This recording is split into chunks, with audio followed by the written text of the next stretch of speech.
these statements of yours, this affidavit of yours, these were all done under oath, correct? Yes, sir. And you were offered as an expert in digital forensic examination with a whopping 2 weeks of training. Do you confirm that that transcription of the screen-recorded video of the press conference of VP Sara Duterte on the 23 November 2024 has been faithfully transcribed? I don't remember that I was patay. introduced as expert, but a competent witness. Okay, sir, but my question is, the press conference of VP Sara Duterte, Wala na, booking na. that Magandang gabi po sa inyong lahat. Ito, panuuri natin itong mainit na debate dito sa impeachment trial ni VP Sara, kung saan ipinakita na itong mga ebidensya. No, nung panahon na si VP Sara raw ay nagmura at nagbanta dito sa bangag, marami ang nagtatanong, bakit Don Mar itong impeachment na ito kay tagal-tagal? And imagine guys, no, kada impeachment malaki po ang ginagasta ng gobyerno. Ang impeachment trial po, malaki po ang magagasta, pera ito ng taong bayan. Pero bakit nila very trying hard sila na gumawa ng impeachment laban dito kay VP Sara? Isa lang ang dahilan yan. Ayaw nila na maging presidente ito sa 2028. Kasi kapag ma-impeach si VP Sara, hindi na siya makatakbo bilang presidente. Mag-e-effort ba sila kung ang mga Duterte ay walang amor sa taong bayan? Alam nila na ang mga Duterte malakas sa taong bayan. Alam nila na kung gagawin ang eleksyon ngayon, mananalo pa rin ang mga Duterte, especially itong si VP Sara. Kaya kahit alam nila na magastos po itong impeachment, ay talagang ginawa nila. Instead na tututukan natin itong mga problema ng bansa natin sa sobrang daming problema ng Pilipinas, nakatutok tayo ngayon dito sa impeachment na kay laki-laki ang magagastang pera dito. Pero gagawin nila yan kasi alam nila may amor pa. May amor talaga ang mga Duterte sa taong bayan. Kaya that's the reality, no? Kung sasabihin nila, para ito sa taong bayan, gagamitin nyo pa ang taong bayan dito sa impeachment na ito, na alam nyo naman na ang taong bayan ayaw na ma-impeach si VP Sara at gusto nilang mapresidente itong si VP Sara.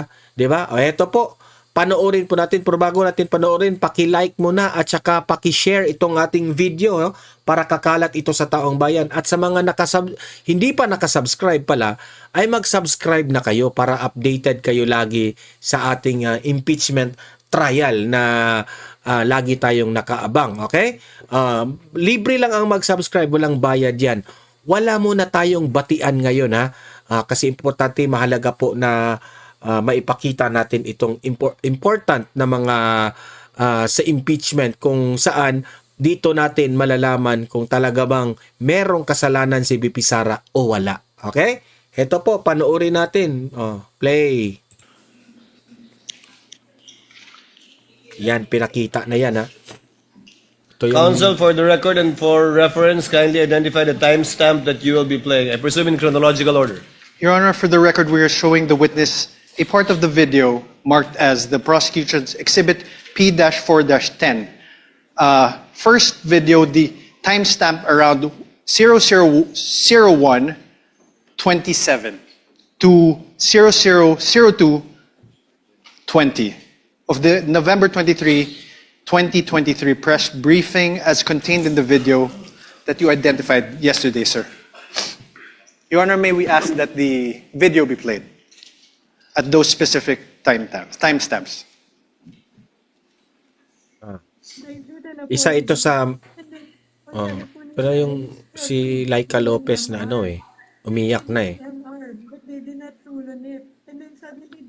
kinulong siya dyan, tapos when ang nauna naman na order ng final ng lawyers namin was an NR. Lakasan muna natin to. Order of contempt, because they said that was the procedure. If they were not able to rule on that, how were they able to come up with an order, to transfer me to the women's correctional in the dead of the night?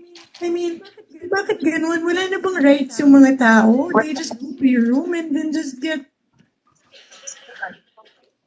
Ito yung panahon na na-contempt yung si Laika Lopez, no, na talagang sa Bisaya pa, giubanan jud ni VP Sara doon sa kulungan. Bakit ganun? I don't understand. Your Honor, may I ask that the video be stopped? Sir, do you know who that is in the video that you identified? Attorney Sulaika, as far as I remember, sir. And Attorney Zulaika, as far as you remember, Attorney Zulaika is who in relation to the Vice President? You may answer not a yes or no question. As far as I remember, she is the COS. COS meaning Chief of Staff, Chief of right? Staff. And she is there in that video because she was cited in contempt by the House of Representatives, correct? If you are aware, you're the investigator. Nanginginig na. Prior to the... Sir, my question again. The witness Let is the about to witness answer. answer. Witness was in the process of answering. Prior to the scene, I have no personal knowledge, but based on her statement during the video, I think it was mentioned. So you didn't investigate the things that happened prior to the scene, correct? Sir, yes or no? We have investigated, sir. You didn't investigate. Oh, I did, sir. argumentative. That's why there's an October 18, sir. So what happened before I-interrupt that? na naman niya. If you investigated, yung isang- what I would happened? say I don't have personal Prosecutor. knowledge, sir. Sir. Because I'm not present during that time, sir. Na. Witness is not responsive. The question was, what happened prior to this video, this particular clip of the video, if you know, given that you investigated the incident, as you said? As far as I remember, there is a hearing in the House of Representatives. What committee, sir? I can't remember the committee, sir. What happened, sir?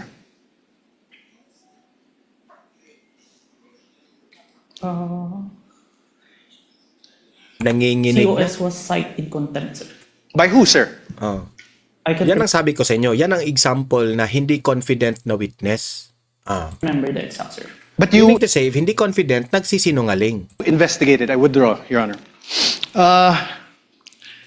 Can we play, let me show you timestamps around 002832 to 002933. This is the same prosecution's exhibit P-4-10. That is the video you identified yesterday. Your Honor, may we request that that video be played? Hindi ako lalabas. Hindi ako lalabas. Pwede magtanong.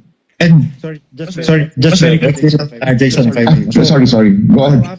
So after you push back attorney, they left the room, no? Tama ba? Hindi po kasalanan natin nag-e-echo sa kanila yung monitor, ha? Did they appreciate that detail accurately? Because I think alam din naman nila na mali yung ginagawa nila. You don't put people in the dead of the night. What is that? It served, di ba?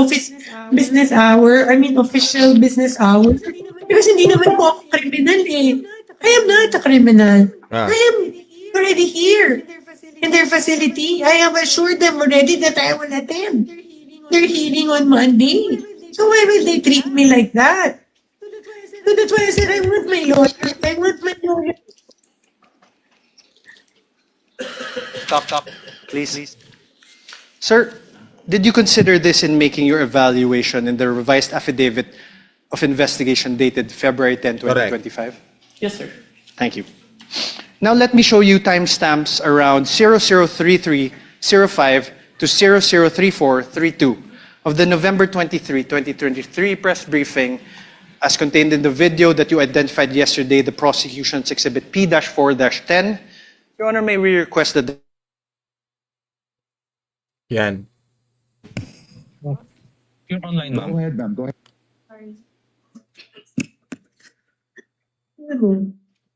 I would not have pushed that bed by myself if I did not feel that I was being threatened. My life is being threatened. Alam niyo, I'm sure you saw in the hearing. Actually, si that VP my Sara back nasa hurts. gilid niya, na. I cannot, parang, lift heavy things. You know. But dahil natakot ako, I feared for my life. I really pushed myself. Because hindi lang to harassment. This is really a threat to my life. Mm. They gang up on you Kita in the ko pa middle ito of the noon night. last year. Huh? How is that done? Isn't that a threat to Grabe my naman life? talaga yung ginawa ng house Alam nila na dito I'm sa kanya. sick. I have said that repeatedly when the doctor came here. Stop. Thank you. Sir, did you investigate the threats to Attorney Zulaika's life? Ah. We need a complaint for this one. That's why Yes or no, sir? Did you investigate? we did not, because there's You there's did no not. complaint. Okay, thank you. The motto pro No question, sir. If the witness may be allowed to answer, Your Honor? I had no question. Already answered. Yes or no lang yun. Did you Bakit hindi consider nyo this inimbestigahan part yan? in At that time? Mark, in making your evaluation in the revised affidavit? Asked and answered. He said This is a yes different earlier. part, Your Honor. This is a There's a different different part. part. Did you Witness may consider answer. this part in your evaluation, the revised affidavit of investigation dated February 10, 2025? Yes, sir. Okay, so despite considering these parts of the aforesaid videos, the NBI still recommended the filing of complaints for grave threats and inciting to sedition only against the Vice President. Yes? May I qualify my answer, sir? No, sir. Yes or no? There's a reason why Sir, your counsel may ask you questions. This is my turn. Proper Sir? subject matter for redirect. So, despite Counsel, considering these parts of the videos shown to you, the NBI still recommended the filing of complaints for grave threats and inciting to sedition against only the Vice President. Yes, sir. Now, in the revised affidavit of investigation dated February 10, 2025, in page 15, paragraph 40 thereof, it is stated there, and I quote, "We unanimously believe that Vice President Duterte may be held liable for grave threats defined and penalized under Article 282 of the Revised Penal Code and inciting to sedition defined and penalized under Article 142 of the Revised Penal Code in relation to RA 10175 or the Cybercrime Prevention Act of 2012. You see that, sir, right? Yes, sir. This conclusion was reached by you together with other affiants of the revised affidavit of investigation dated February 10, 2025, correct? Yes, sir. Now, sir, you mentioned that you're not a lawyer, right? Asked and answered. Asked and answered. To date, Move on, we are counsel. aware, are you aware if any court has convicted the Vice President for grave threats over what transpired on November 23, 2024? As far as you know, not yet, sir. Not yet. As far as you know. Mr. Witness, as far as you know, no. No, sir. Pumalag. Pumalag yung isang prosecutor. Kasi nasasabit eh. Proceed, To counsel. date, thank you, Your Honor. To date, are you aware if any court has convicted the Vice President for inciting to sedition over what transpired on November 23, 2024? No, on my personal knowledge, sir. Thank you. But you're the complainant, right? Argumentative, Your Honor. I was just Sustained. asking. Sustained. Move Asked on. and counsel. answered. Argumentative. Then withdraw your question. Improper. Attached to the revised affidavit of investigation, which you identified and submitted to the DOJ and the Committee on Justice, is your affidavit of transcription of the press conference on November 23, 2024. I am showing you this now. For the record, sir, Your Honor, I will show the... Can you check?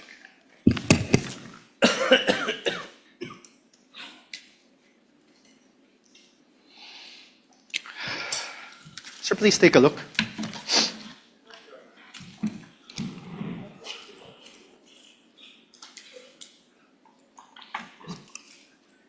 Can you please say it in for the record? Affidavit of This is your transcription. affidavit of transcription.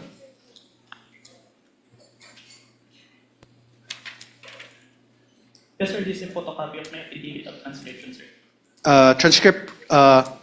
This refers to the press conference on November 23, 2024.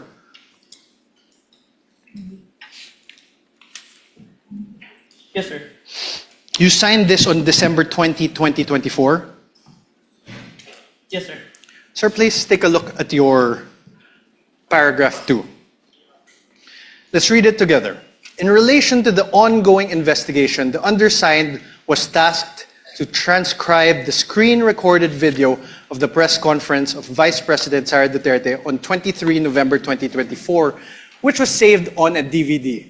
You read that, sir? Yes, sir. On paragraph 3 thereof, let's read it together. Undersigned transcribed the video mentioned above which within the resulted resulted in a CCD transcript hereto attached. Yes, You sir. read that, sir? And 4, I I hereby hereby- certify that the above-mentioned digital evidence has been faithfully transcribed and that has not been edited, altered, or changed in any way. Did you read that, sir? Yes, sir. And I am, on number 5, paragraph 5, I am executing this affidavit to attest to the truth of the foregoing facts and circumstances and for whatever legal intent and purpose it may serve. Yes, Did you read that, sir? Yes, sir. These statements of yours, this affidavit of yours, these were all done under oath, correct? Yes, sir. And you were offered as an expert in digital forensic examination with a whopping 2 weeks of training. Do you confirm that that transcription of the screen-recorded video of the press conference of VP Sara Duterte on the 23 November 2024 has been faithfully transcribed? I don't remember that I was Na, patay. introduced as expert, but a competent witness. Okay, sir, but my question is, Oh, the press conference of VP Sara Duterte, Wala na, booking na. that the transcription of the Di na consistent. screen-recorded video of the press conference of VP Sara Duterte on 23 November 2024 was faithfully transcribed by you. Yes, sir.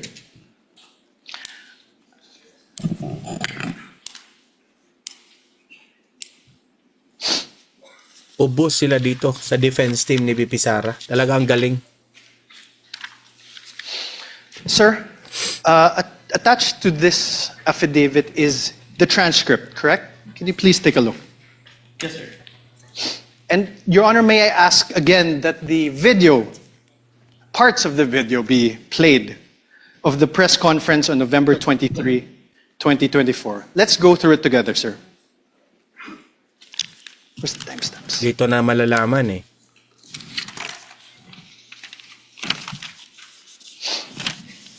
First, let's go to around timestamp 00446. Your Honor, may I request that the video be played? Sir, please, Steps after this order, are you going to file, are you going to trigger na po ba, ma'am, the filing? I am not leaving this room. I am here in the House of Representatives detention facility for 5 days until the hearing on Monday. Nobody can come in here and demand to transfer me in the middle of the night. I have my right. Okay, ma'am. Any crime. I am not leaving this room. stop. Okay po, ma'am. Yun lang po, ma'am. You heard that, sir? Do you want to repeat it? I heard it. You heard it. Sir, in the first, you see also where that part is? Can you see it? Start with the question with Red Mendoza, sir. Okay, after the Solaika Lopez. Did you hear that? Yes, sir. Okay. Mr. Witness, kindly speak to the mic. Yes, sir. Yes, Your Honor. You heard, she said, I am not leaving this room. I am a detainee here in the House of Representatives detention facility for 5 days until the hearing on Monday. That is the first sentence, sir. My question is this. Does your transcript have the words a detainee? Na, patay. Can you repeat the video, sir? Okay, let's do it. Please repeat. Please play for the video Is again, please. instructed to kindly play the video timestamped, identified by Grabe, ang council galing. correspondent. Very accurate yung defense team ni I Sara. am not leaving this room. I am here in the House of Representatives detention facility for 5 days. For 5 days, I am a The part detainee. that the detainee is unaudible, the only I heard, that's You why. heard the, correct? Ah. Are the words claro. or the sounds the there? Her. Here. Yes. Here. Okay. Please play. How about the last part? The last part of the paragraph. She said, "I have my rights. I am not accused of any crime. I am not leaving this room." Does your Affidavit. paragraph in your transcript have the word accused after not? Can you play the video, sir? Wala kasi. Speak to Please play the microphone, video please. again. Speak to the microphone. Tech is instructed to play the video. Witness is instructed to speak to the mic. Demand to answer me in the middle of the night. I have my rights. I am Okay, not ma'am. accused of any crime. I am not leaving this room. More. Play, please. Okay po, ma'am. Yun lang po, ma'am. Thank you po, ma'am. Wait. Yeah. Back. Any other question? 0446, please. I'm sorry, ma'am, kasi I understand, ma'am. Ma'am, this is my last question and I'm very much sorry ko. I'm so triggered na po ba, ma'am, the filing. I am not leaving this room. I am here in the House of Representatives detention facility for 5 days until the hearing on Monday.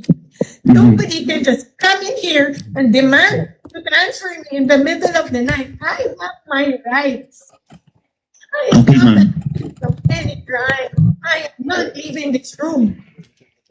Stop. Okay po ba, ma'am? Is the word accused in your transcript? What I heard is root, sir, The root of any crime. of any crime. Yes, sir. Let's play 001238. Can you please go to 001238? Personal. Sinabi nila sa iyo. Yung content. Diba? Sinabi nila sa iyo. Isip namin yung content. Kasi yung transcribe niya, Sabi nila. mali yung transcribe ng witness. Ini-emphasize ni Attorney Narvasa. Sa akin, if you notice, if you're renewing the hearing, diba? Sinuspend po ng Chairman Chua yung Wait, stop, please. Your Honor, please. Now, I'm now registering my objection as to the relevance, Your Honor, please. If I may explain, Your Honor, of this line of questioning, Your Honor, please, if I may. Counsel may explain his objection. Your Honor, please. This witness already identified the video containing the contents of that press conference on November 23, 2024. And the counsel is now confronting this witness whether there are minuscule portions of the 2-hour video, like detainee, accused, whether this appear in the transcription. Now the question, the basis for the objection is irrelevant. How can it be relevant? How can it be relevant, assuming but not conceding that these two minuscule words, detainee and accused, are not reflected in the transcript, when in fact this witness said he investigated not only on the basis of the transcript, but on the basis of the video that he himself viewed? What's the relevance? Kasi hindi po accurate yung pag-transcribe. Gago ka ba? Overruled, part of cross to test the accuracy and the truthfulness of the witness insofar as his transcription of the video is concerned. Thank you. Counsel may proceed. Nag-file kayo ng impeachment tapos hindi kayo accurate pala? Thank you. Please play again 001238.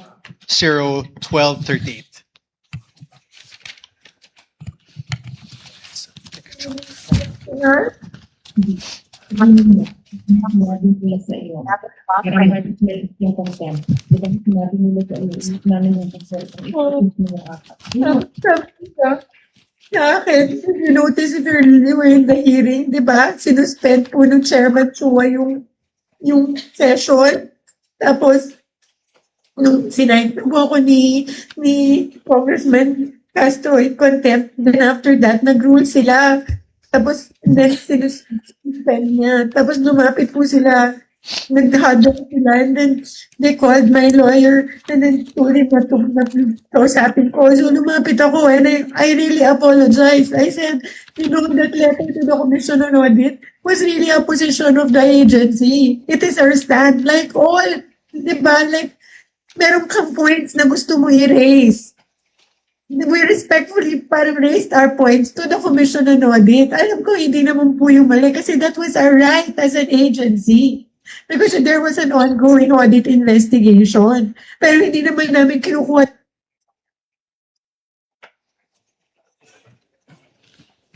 Narinig mo ba? Narinig mo? Did you hear the Vice President speaking?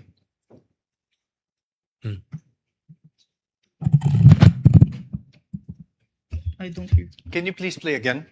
Mr. Kalilong, you're reminded, please answer I don't hear, through sir. the microphone. Can you please play it again? MR ka, we will let you go. So we filed our MR. They did not rule on it. But suddenly, they were able to come out with an order ruling to transfer me to the Women's Correctional. Z. Sabihin niyo, sinabi nila sa iyo. Diba, sinabi nila. There. Did you hear that? There are sounds, but I can't distinguish the words. Can you play it again? Your Honor, asked and answered. What's the point? Okay, withdrawn, Your Honor.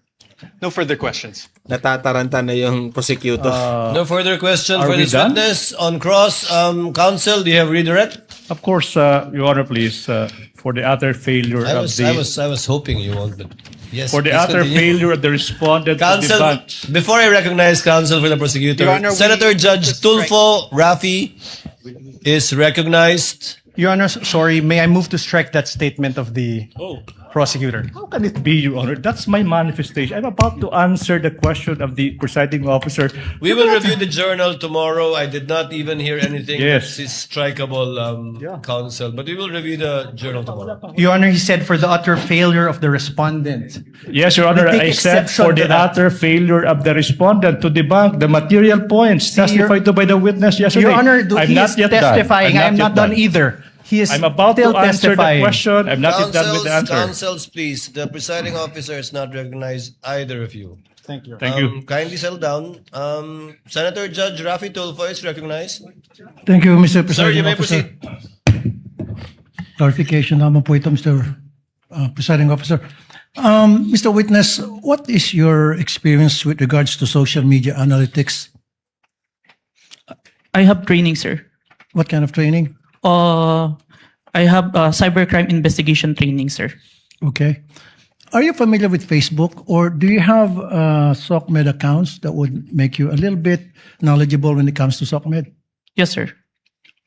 What is your account? What is your social media account? If I have any? an account in Facebook, Facebook. in Instagram, Okay. in X. X. So that means pretty much you're a little bit familiar with Facebook, right? Yes, Your Honor. Okay. There were concerns, Mr. Witness, whether the videos presented yesterday are AI generated or authentic. So are you experienced enough analyzing whether a video is AI generated or authentic? Yes, Your Honor. What makes you say that? Based on my experience, Your Honor, and the video itself, it's a 2 hours long. Normally, an AI-generated video will only last a short second, sir. So the video that was presented yesterday, where we saw the VP was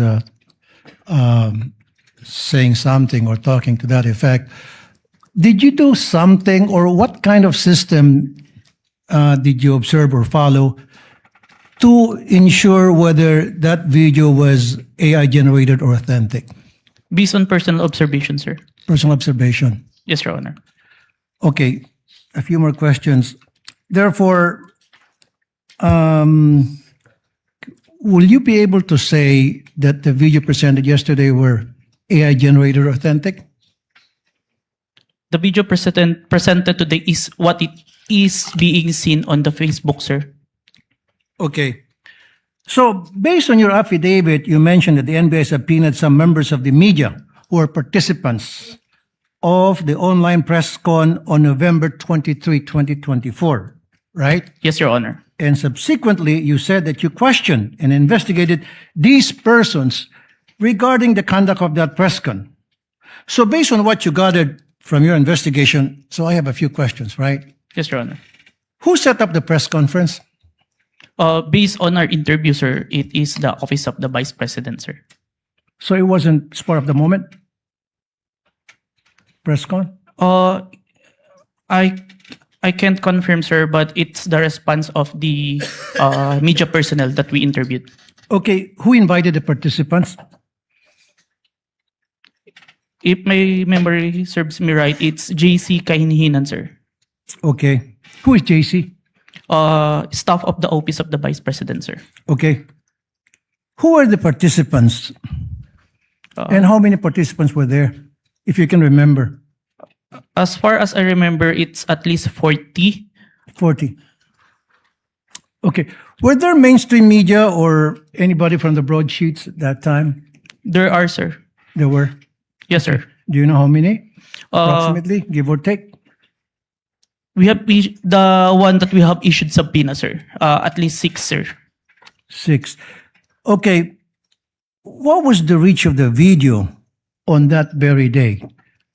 Like how many views on that very day, and then a few days later? Were you able to observe that?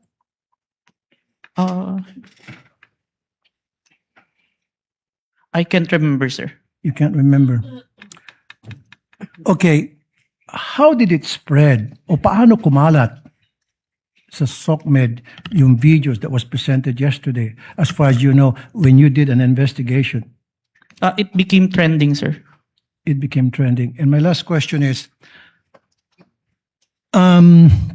kasi in-establish dito is inciting to sedition on top of yung sa sinasabing grave threat. Ano yung mga comments na napansin mo doon sa video? Can you give us an example? One of the comments, because on the video November 23, there were mentioned about people power when asked a question by Princess Maui. And the Vice President agreed, and ang laban ay wala sa EDSA, nasa Malacanang, and there are responses from the comments, but it's not documented. That is agreeing, sir. No further question, Mr. Presiding Officer. Thank you, Senator Judge Tulfo. Senator Judge Aquino, thereafter Senator Judge Pangilinan. Senator Judge Aquino has 2 minutes. You may proceed, sir. Maraming salamat, Mr. Presiding Officer. Mr. Kalilong, kanina may nabanggit na 2 affidavit, isang January at isang February. Yung January ay binalik sa inyo, tama po ba? Yes, Your Honor. And there were 7 grounds why it was returned to you, is that correct? 7 points. Can you narrate what are the 7 points that you addressed? Is that the correct term, that you addressed in the second affidavit? Yes, Your Honor. Can you name them, please? May I have the certificate, sir? Who has a copy of the certification? Was it counsel for the respondent? Your Honor, may I Yes, you may approach and show him the document being alluded to by Senator Judge Aquino.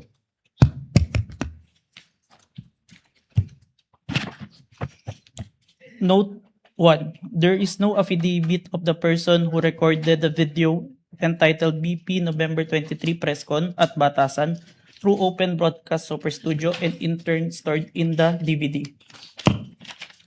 Number 2.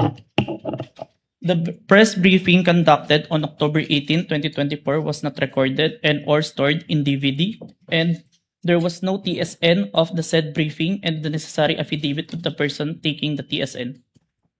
Number 3, Annex I and K DVD with markings NBICCN-C-24-12436-2 and NBI-CC-C-24-12436-2 were not accompanied by an affidavit of the recorder and the TSN.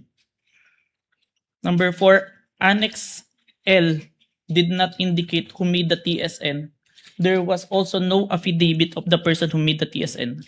Number 5, the affidavit of what Patricia Morales mentioned that she stored the footage in a USB and submitted to the NBI. However, there was no USB attached to the complaint. Only DVD was attached. There was no detail regarding the content of this DVD.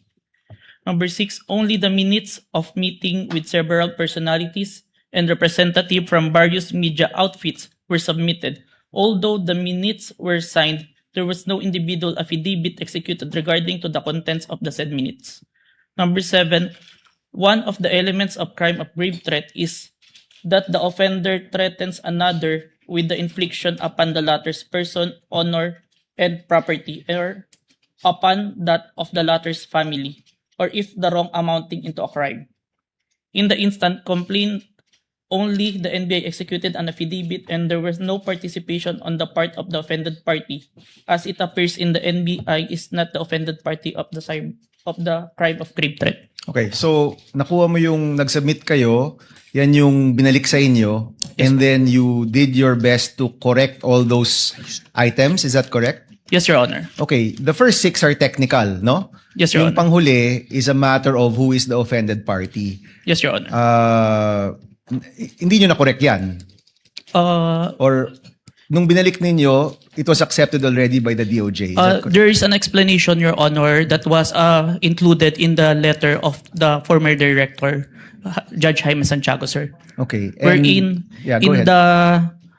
in the filing for preliminary investigation, it is not required for the victim to execute an complaint affidavit. Yan yung sir. sagot ng NBI. Yes, Your Honor. And once you submitted, it was accepted by the DOJ. Yes, Your Honor, and we received a certification, Your Honor, that our evidence is enough for preliminary investigation, sir. Okay, yun na yung second response to the second affidavit that you provided. Yes, Your Honor. Okay. May mga nabanggit dun sa mga statements tungkol sa hitman, no? Sa totoo lang, yung presensya ng hitman, mabigat yon. So, let me ask, are you the one who investigated just the video, or did you also investigate the presence of the hitman that was being mentioned in the videos of the Vice President? I was only tasked for the video, sir. Okay, may I direct this to the prosecution? Will you be presenting other witnesses that will pertain to this alleged hitman? As to the alleged hitman, Your Honor, please. Yes. Yes. So kayo, Mr. Kalilong, hindi kayo nag-imbestiga niyan. Wala kayong alam tungkol dun sa presensya ng hitman. Yes, Your Honor. Okay.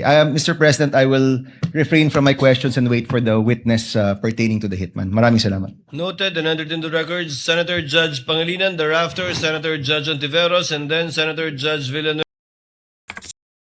So yan po ang bahagi ng impeachment trial kung saan yung mga transcription ng witness na ito ay mali-mali.